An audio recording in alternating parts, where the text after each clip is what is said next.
And cutting across to breaking news, even as the Modi government goes after cheats, Republic TV gets you exclusive pictures from Nigeria. These are pictures of the Sandesara properties that were attached by ED that are valued at over 9,700 crore rupees.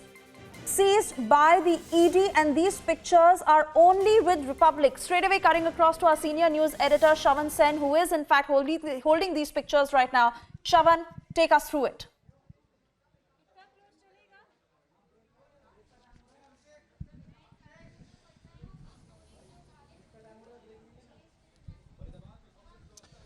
Well, in fact, these are exclusive pictures of the attachment that was basically done by the enforcement directorate. Remember, this is in the Sandesara case. Now, we're getting you details of the attachment that was made. The first picture is that of the Sandesara plane. Now, this is the plane which is basically a 200 aircraft fixed-wing multi-engine aircraft that of the Sandesara group that is worth 80 crore is what we are given to understand. That has been attached. Now, this is, again, the picture of that very aircraft that has been attached by the enforcement directorate. This also have at least 5 vessels, we're given to understand, 5 vessels of the Sandesara group that has been attached, which is again 1,200 crore.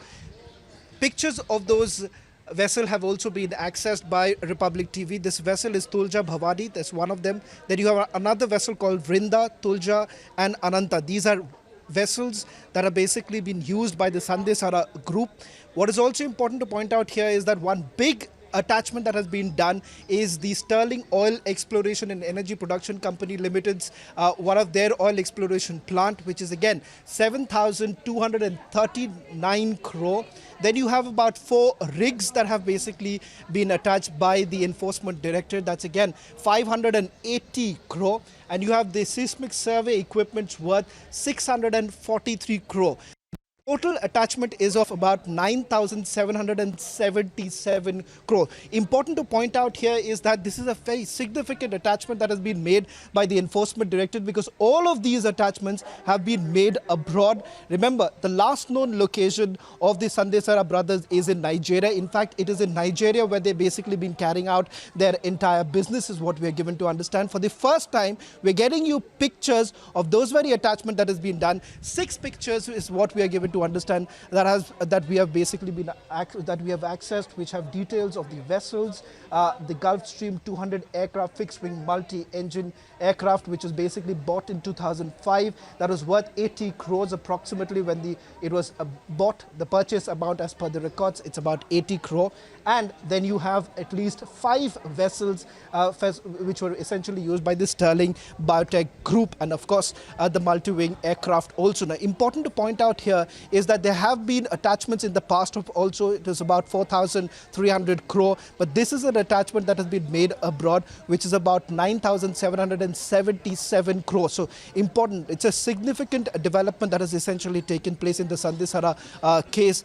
What is also important to point out here is that once it is basically brought to the notice of the appellate authority, in all likelihood this would be a permanent attachment. Permanent attachment would essentially mean that the room for appeal would be limited. They've actually lost their entire business that they're basically operating out of Nigeria, and this is worth 9,777 crore.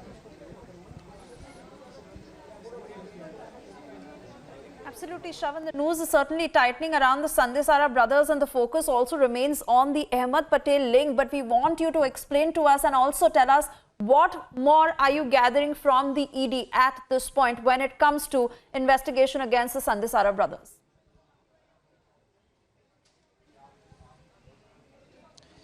Well, as far as Sandesara brothers are concerned, the last known location is in Nigeria, is what we are given to understand, and the extradition process has already begun. That's what the enforcement directorate is telling us at this point in time. But what's important to point out is that with regards to the money that has essentially been laundered, remember their entire modus operandi has been, they have floated about over 249 shell companies. In fact, this was the first such case where we saw the number of shell companies which basically increased. This was a fit case where enforcement directorate was essentially pushing for a law as far as shell companies are concerned, because through these shell companies they essentially laundered the money. The money was then basically used for personal purposes, is what we are being told. Now, only to ensure that the money that that has been laundered, to get back the money. You've seen the kind of attachment that has essentially taken place. It is only after the request that has been made by the Enforcement Directorate with the Nigerian authorities as well as United authorities in United Kingdom where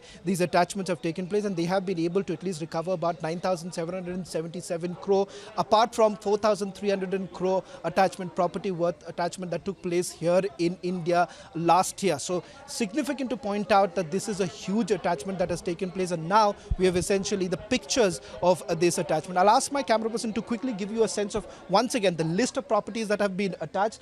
To begin with, it's the seismic survey equipment, which is again 643 crore. 4 rigs, these are rigs which are basically in the name of the British Oil and Gas Exploration Limited, which is again 580 crore.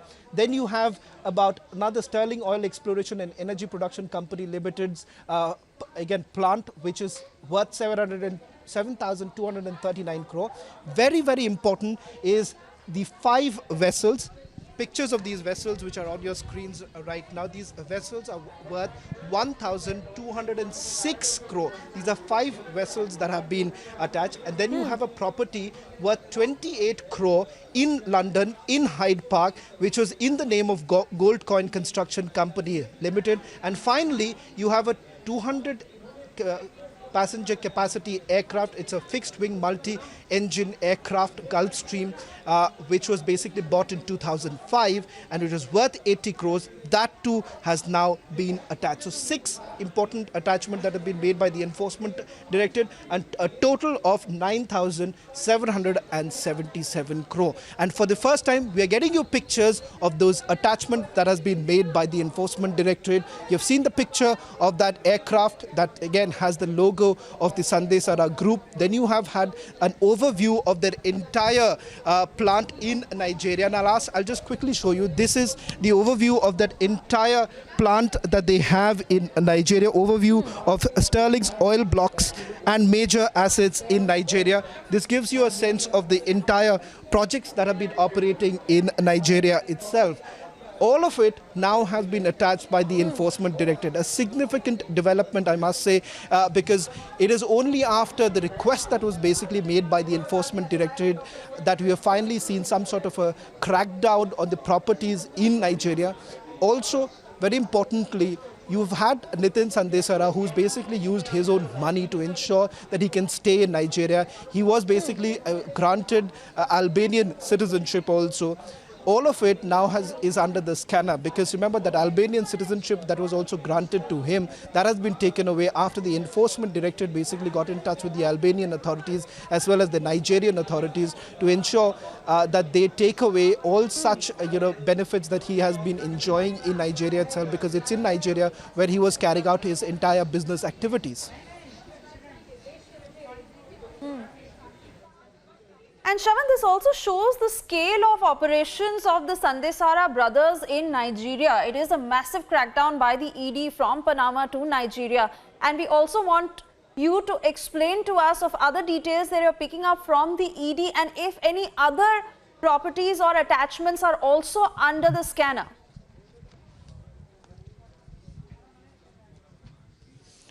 Well, to begin with, you saw a big attachment taking place last year. This was basically all the factories here in India, mostly in Gujarat. That was properties attachment worth 4,300 crore. Now you have another big attachment that has taken place. But what is significant is that all the properties that are outside India, which is a clear reflection of the fact how the Enforcement Directorate has been able to basically convince the authorities abroad that they need to take action. They need to help the Indian authorities to ensure that this man faces the music, faces the law. And that is the reason why you're essentially looking at this kind of a development right now where the Enforcement Directorate has been able to attach properties not just in Nigeria but also in UK and United States, where essentially properties of Sandesh Ara has been located, and they have been able to attach it. Now, after this, we are given to understand that this will be produced, the evidence will be produced before the appellate court, and once the court basically makes a final decision, in all likelihood, the attachment would be made permanent in nature. If it is made permanent in nature, that means Sandesh Ara would essentially lose all these properties that you're essentially looking at. Properties worth 643 crore, which is huge again. Remember, these are very important equipments for him to carry out his own business. You have at least 4 rig, all these, which includes machineries, equipment, tools, and other movable fixed assets worth 580 crore. And then you've had the 5 vessels that we are being told. These are the 5 vessels that have essentially been attached by the enforcement director. These are ships that were basically being used. I'm just putting this picture that you can see. This picture is of that particular vessel that has now been attached by the enforcement directorate. A total of 5. You've had the 5 vessels. This is one of the vessels, which is Atlantic Blue Water Services Limited, in the name of Atlantic Blue Water Services Limited, and it is of 1,206 crore. And then, of course, you've had the Gulfstream, the aircraft that we are given to understand, that too has been attached. So no doubt that this is a huge development that you are looking at this stage, because all this while you have seen generally in money laundering cases where it has been difficult to attach properties outside India, but enforcement directorate over the last couple of months have been extremely successful in ensuring that these properties which are abroad and the fact that these businesses that they have been operating, especially these economic fugitive offenders who have been operating their business outside India, they find it extremely difficult to carry out their business as usual. And this has only been possible because the enforcement directorate has been working actively in trying to convince the authorities outside that, look here, there is a dual criminality angle that you're looking at, and there should be a strict action that should be taken against economic fugitive offenders, and they have been extremely successful in doing so. Earlier in the day, we saw in the case of Nirav Modi also, you've had attachment that was basically abroad. There were attachment that took place in Switzerland, and now you're looking at attachments in the Sandesh Ara case, that too outside India, in Nigeria, and also a property in London that has been attached by the enforcement directorate. Oh yes, Shravan, this absolutely shows how the Modi government is going after all these economic offenders who think that they can loot the country and flee. And now this is not just about the Sandesh Ara brothers, but also about Nirav Modi, about Mehul Choksi, about Vijay Mallya, and the Modi government going all out after them. Shravan, thank you for the moment, for getting us all these details, and of course we'll keep coming back to you for more on this. And on that note, it's time for us to slip into a very short commercial break, but news and updates continue on the other side. Stay with us.